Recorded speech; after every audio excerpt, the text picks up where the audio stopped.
Hey, what's good, Power People? This is the Power Living with Purpose podcast with David C. Henderson, and this is the Health and Fitness Tip of the Week. This week's tip is sponsored by AHFS Central Alabama. That's American Health and Fitness Services Central Alabama. That's Montgomery, Tuskegee, Auburn, and surrounding areas. We do in-home personal training, on-site group exercise classes for churches, workplaces, schools, groups, anybody, families, personal diet plans, massage therapy coming back soon, and also sports team conditioning and training. All right, that's www.americanhealthfit.com/334, americanhealthfit.com/334. All right, this week's tip is called Real Couples Help Each Other Get Healthy, Part 1. All right, so this week we just celebrated Valentine's Day, which which some people believe is just a holiday created by the chocolate and the flower industries just to make men spend more money. But whether you're a supporter of that conspiracy theory or not, it's still a time to stop and think about relationships and the facts that two heads are better than one, especially when it comes to couples figuring out how to encourage each other to be the best that they can be. In part 1 of this tip, let's look at the verbal and mental ways to help your partner or spouse to get motivated to make better decisions when it comes to their health, because it's an absolute fact that each person's health directly affects the other person that they are in a relationship with. All right, now starting with the basics. Number 1, why is individual health even important in a relationship? Well, it should be pretty obvious that when it comes to spouses, how important health is. When one person is unhealthy, it can put a huge burden on the other person, financially, time-wise, energy-wise, and emotionally.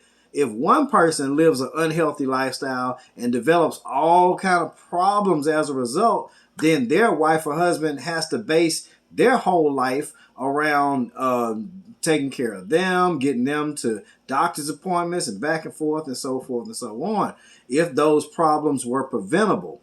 All right. If one person, I'm sorry.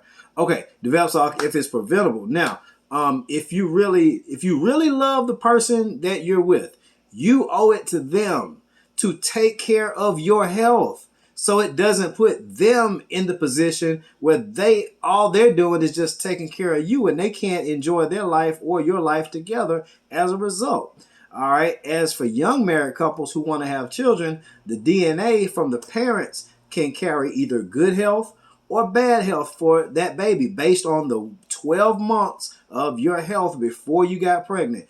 If you were a smoker and you stopped up then you're going to have stronger DNA. If you were a heavy drinker and you stopped before you all got pregnant, then you're going to have, your baby's going to have stronger DNA. If you were smoking, drinking, and eating terrible all the way up until the time that you got pregnant, that baby's going to have weaker DNA. Yes, it will. All right. Your DNA, I know when they were talking about the COVID vaccine changes your DNA and all this stuff, your DNA changes every single day. Your DNA is either slightly improving or weakening itself every single day of your life. When you, it goes through the cycling of all the different cleaning out, replacing cells, cleaning out cells, and all that as you sleep. And based on your lifestyle, whether it's healthy, your DNA is improving. If it's unhealthy, your DNA is getting worse.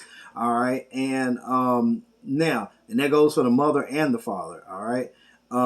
And as for non-married couples, it's important to take care of your health too, because you are developing habits that may last the rest of your life, regardless of who you're with.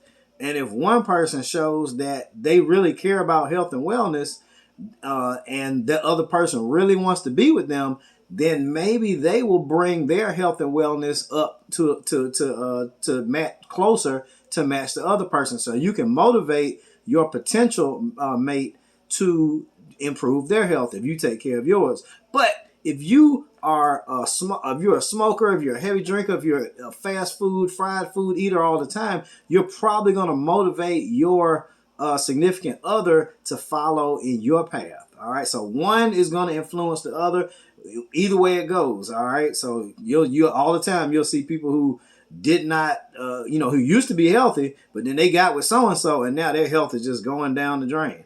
All right. So, but at the same time, you can see other people who were not healthy, but they got with so and so, and now their health is coming on up. All right. So, good ways to number 2, good ways to motivate each other. Never, ever, ever, ever, ever, ever, ever tell your significant other about anything that they need to do unless you are willing to either help or lead by example. All right. Therefore, the best way to motivate each other is to agree to do things together that are good for your health. However, just make sure that you're not pretending like one long walk a week is going to make up for eating unhealthy 7 days a week or smoking and drinking 7 days a week. All right. Just because you do one salad night a week. All right. So make the commitment to both, or y'all go to the gym like on Saturday. All right. It's not going to make up for 7 days of bad health. All right. So, but it is better than nothing, of course. So make the commitment to both do things that are good for your health, from exercising together to setting specific nights for salad night or vegetarian night, low carb night, doing a fast either one day a month or a certain time of the month or whatever, or adopting an intermittent fasting schedule where you don't eat before a certain time and you don't eat after a certain time. Scientifically, you want to be anywhere from 8 hours to no more than 14 hours. So if you eat for 8 and you don't eat for 16, that's the toughest one. But if you can go 10 hours and not eat for 14, 12 and not eat for 12, that's not that challenging. But if you get down closer anywhere to 8, 9, or 10 hours that you eat versus the 14 to 16 that you don't eat, that's intermittent fasting. And you can motivate each other and remind each other of the times, hey, it's not 9 o'clock, it's not 9 a.m. Don't eat yet. It's after 7 p.m. Don't eat. It's too late. All right. So now these are the not so good ways to motivate here. All right. This is the last part.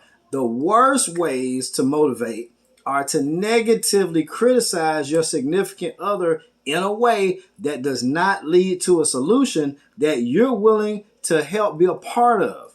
All right. If you're sick and tired of your partner smoking, it is perfectly fine to voice your frustration, tell them about how it stinks and you're tired of this and all of that.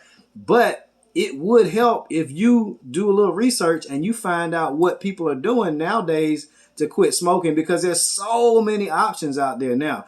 And yes, vaping is a little bit safer. Well, vaping is a lot safer than smoking tobacco, only if you don't do it at the extreme levels. Like if you're puffing 1,000 puffs a day or 500 puffs a day, well, no, yeah, all those chemicals going in, that's bad. But if you're puffing the same amount of cigarette and the same amount of vaping, yeah, vaping is actually safer.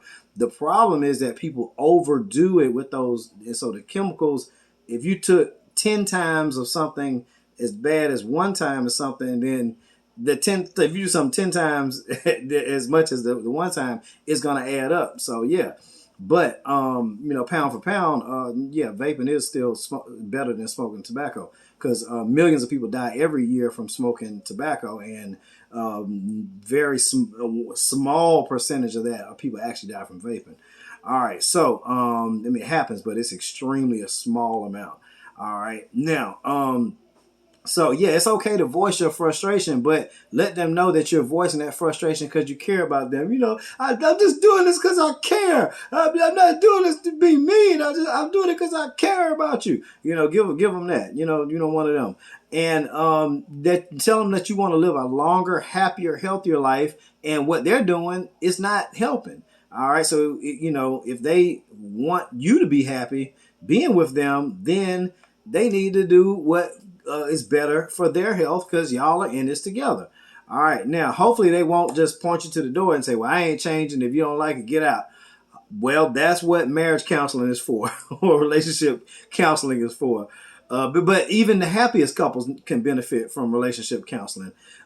So think of it as, and I'll talk about more of that in the future. But think about the relationship counseling as having a coach on a regular basis that can look at the game, look at the team, look at what's going on, and analyze and say, oh, okay, well, see, y'all are doing this when you should be doing this, and y'all are doing this, and that's not as helpful if y'all would be doing this instead, or think about it like this instead of thinking about it like that. So it's probably safe to say that all coaches know more than the players.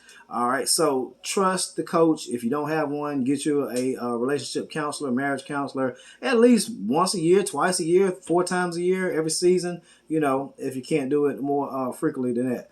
But that's the verbal and the emotional side of becoming a healthier couple. Next week, I'll talk about the specific diet and exercise ways that couples can help improve their health together. Until then, have a safe, healthy, blessed, and lovely week. Stay powerful, my friends.